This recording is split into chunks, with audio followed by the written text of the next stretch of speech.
Assalamualaikum warahmatullahi wabarakatuh. Heboh, gempar, di luar nalar, dan tidak masuk di akal. Tetapi ini benar-benar terjadi. Warga Kelurahan Gunung Sugih, Kecamatan Ciwandan, Kota Cilegon oleh penemuan mayat-mayat yang masih utuh. Padahal mayat-mayat tersebut sudah dikubur sekitar puluhan tahun. Bukan hanya satu atau dua mayat yang masih utuh tersebut, tetapi dari 319 kubur yang digali, kemudian ditemukan 152. Bukan hanya itu, mayat-mayat yang utuh tersebut kemudian menebarkan bau wangi yang demikian semerbak. Tentu saja berita ini menjadi viral, apalagi di zaman sosial media zaman sekarang. Dan ketika berita ini menjadi viral dan dikonsumsi oleh sebagian masyarakat, maka pertanyaan kemudian muncul. Pertanyaan yang paling penting, di manakah akal sehat? Jadi seolah-olah kita dihadapkan pada pertanyaan tentang bagaimanakah hal itu bisa dijelaskan oleh akal sehat, oleh nalar yang benar, yang tidak dungu.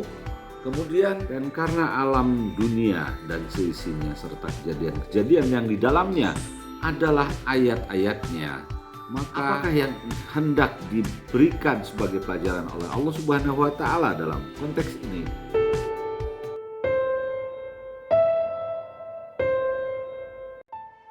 Awalnya adalah kedatangan sebuah proyek raksasa berupa pembangunan pabrik kimia terbesar di kota Cilegon.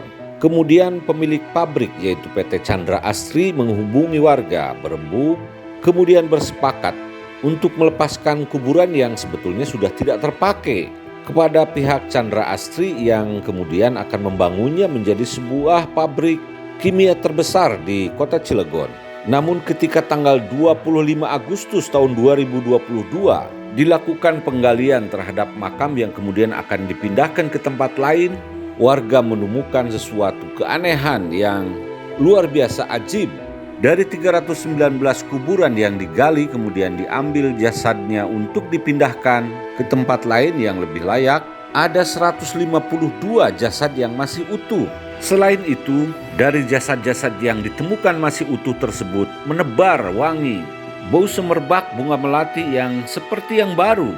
Warga pun kemudian saling bertanya, jasad siapakah? Orang-orang seperti apa yang dikuburkan di tempat tersebut? Selidik punya selidik, dan dari cerita orang-orang tua dulu yang masih hidup sampai sekarang, di sekitar tempat tersebut dulunya ada sebuah pesantren besar yang terdiri dari orang-orang soleh. Orang-orang yang mengamalkan syariat Islam secara benar dan beristiqomah dengan wirid-wirid yang khas pesantren. Maka warga meyakini bahwa mereka adalah penduduk pesantren tersebut.